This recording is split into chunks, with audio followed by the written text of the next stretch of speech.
Hello and welcome to Doctor Who Rebrief.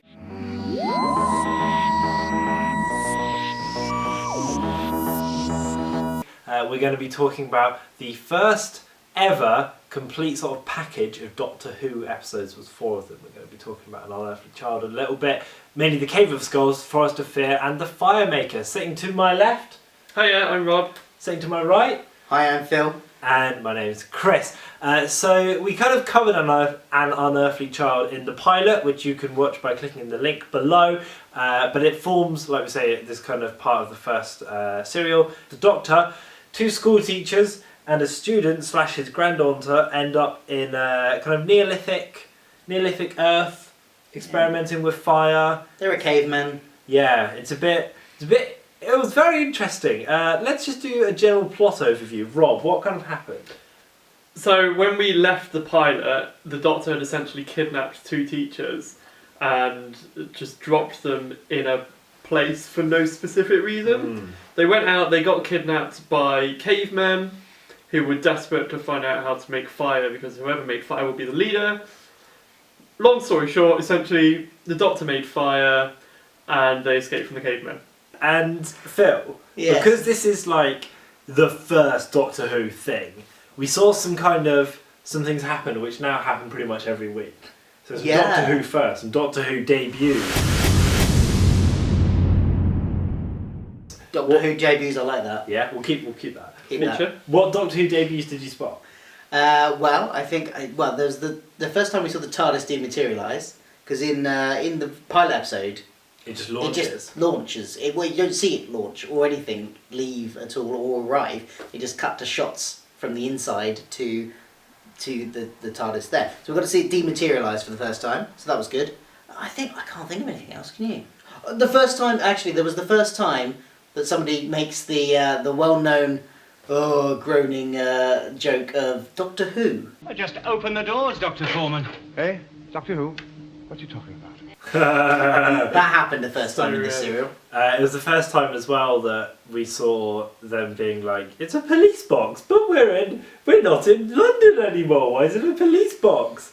That's when they realised the chameleon circuit. But they haven't referred to it as the chameleon circuit Not yet. yet. We don't know that's what it's called. It's just kind of something's malfunctioned. They must have already written ahead that it's now stuck as a police box. Yeah, I think they've just decided, but I think that was probably a prop budget limitation thing. It's like, should we make this something different every week? I don't think we can afford that. Let's just keep it a police box. I mean, they could barely scrape together one boar head, and that got a lot of airtime. So let's talk. Let's kind of do general reaction. Rob, what did you make of this serial? I like that they started how they intended to carry on by moving to a different place, but it's still Earth, because that's very much what they do, and I find frustrating about modern Doctor Who, is that they can go anywhere in time and space, and yet they just go to a different Earth. So that was interesting, start as you mean to go on. But I wasn't too impressed by the storyline, to be honest. I wasn't that keen. I thought the cavemen dragged on a bit with the scenes with just the cavemen. I said this in the last episode, that the pilot episode I really liked because it had loads of mystery in it, it was slightly surreal. I just think this one dragged a bit. There's only so much cavemen struggling for dominance that gets a bit tiresome after 3 episodes, and just looking for fire. It dragged. I've got to say, this wasn't a high point, I don't think. Because when the cavemen started talking in, fairly contemporary language, I was like, oh, sick, they're going to have actual conversations. But it was just so repetitive. It was like Carl or Zar would be like, hey, that guy is going to let the tiger in. And then the other one would jump up and be like, he's going to let the tiger in. It's just like, oh my God, it's just frustrating, wasn't it? Bit tenuous. There's a couple of things I noticed, again, drawing parallels to modern Who. One, it was extremely violent. Yeah. That fight. There's a fight scene between the 2 potential leaders of the tribe. They have this quite a long fisticuff scene with clubs and swords. We were saying though, it's pretty well shot. It's pretty well choreographed and pretty snappily edited together for the 60s. Like the climax is one of them beats the other one to the ground and then drops a rock on his head, which crushes him with a rock. Another interesting thing that I found was they definitely speak to and about women in a very different way to how they do now. At one point, the Doctor was ridiculed because he wasn't helping them lift the caveman up, and Ian said to the Doctor, "Are you going to let a woman do your work?" And it's really interesting to see how that has changed over time, and how we feel quite defensive about it. And how like the power struggle in the group of four, the Doctor, his granddaughter, and the two teachers. It's the Doctor and the male teacher who are locking horns, and then the granddaughter Susan and the other and the teacher, the lady teacher, they're just like, "Well, what do you think?" And they're like, "Oh, I think whatever you think." And it's yeah. Susan just seems to be there to scream. Yeah. Mostly. Trip over. Yeah. Really interesting that the male characters are kind of acting all dominant and we need to find a way to escape. How are we going to get out of this situation? Essentially, all the women did would trip over and cry whenever they saw a corpse. They did that a lot, which is the complete opposite of New Who. Like think about Clara's character in comparison, and Catherine Tate. Like it's just incredible, isn't it? How it's changed, and I found it quite shocking to watch. It's really interesting though. Should we let's do some highlights first. Try. I know. Not everyone was into it as I was, but try and pick like an individual moment which was like that was really blooming good. Bear in mind as well, Phil. It's the 60s, all right. So just be a bit nice. I'm gonna be nice. I'm not being mean. I'm not being mean. I understand it's in its context of its time.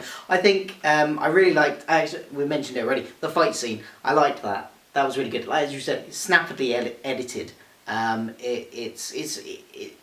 It's cut really well, and it's the fast pacedness of it. Because a lot of fight scenes from that era are very much like.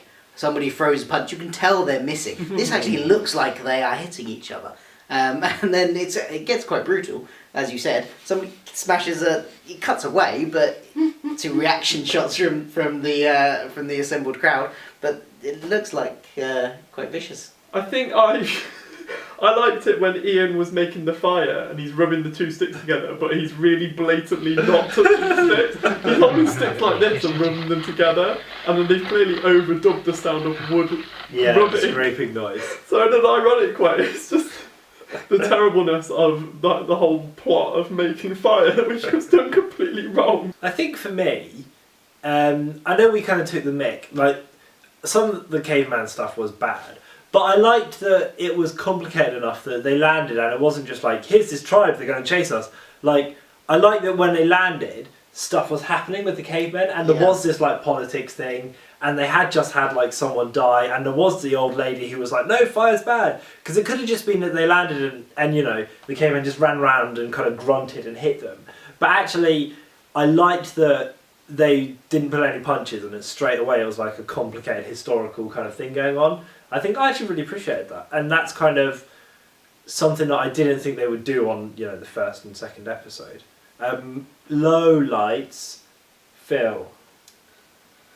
Oh, just I think too much politics, too much of the internal. Oh no! strife. I love the politics. It was okay. I didn't mind it, but you know what? Actually, I did quite like, and I've only just realised it about 5 seconds ago. There is a parallel. Which is quite deep, really, about the struggle the cavemen were having of the leadership. They were trying to leader of their gang, and at the same time, Ian and the Doctor kind of also having their own little power struggle of who is the leader there. And towards the end of the last episode, Ian kind of like goes, "No, he's the leader." It gets and that gets resolved. But throughout these 3 episodes, there's this power struggle between the two of who's their leader. And it only just clocked me that that's a parallel with the cavemen. And it's ironic because Ian made the fire. Yeah. Very deep. Rob, what was your low light? Just try and pick one. My low light, I think, has to be the pace of the whole story arc. It really doesn't justify 3 episodes of caveman time. I think it could have been condensed down to 2 or maybe even 1. I think they stretched it out quite a lot and I found it quite slow and tedious to watch. So I think the pace for me, if they condensed it, it would have been a good episode. For me, and this is partly a thing because it was so long ago, but my low light was that I think there were 3 different sets.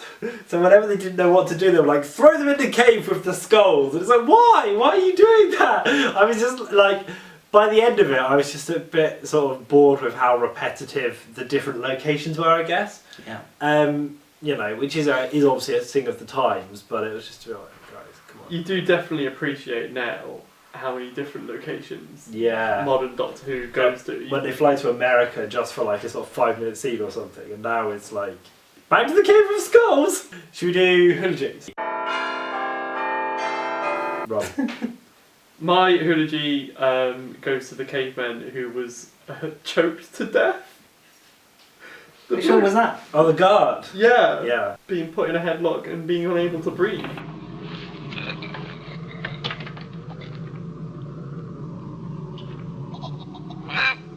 Apparently that's okay on primetime BBC One, says 1963. Don't worry, mate, keep the stone again. We haven't even talked about that. Phil, who was your eulogy for? I think the old woman, poor old woman, she was trying to help them and get out of the cave. She was reasonable. And, you know, she was scared. She was genuinely fearful of what fire could bring to her, what disasters it would bring, and she gets Killed her off. killed for it. R.I.P. Mine was almost Cal, because I didn't quite understand the nuances of neothandrical politics, and I think some of it went over my head. But because of that, I'm going to pick the pig instead, who just served to trip up our lovely Puma? ladies. Yeah, the warthog, which looked really good, by the way. R.I.P. Yeah, R.I.P. warthog. I think that's everything for Doctor Who Rebrief. We're about to... What's the next episode called? The Lost Planet or something? Yeah, it's the start of the first Dalek serial.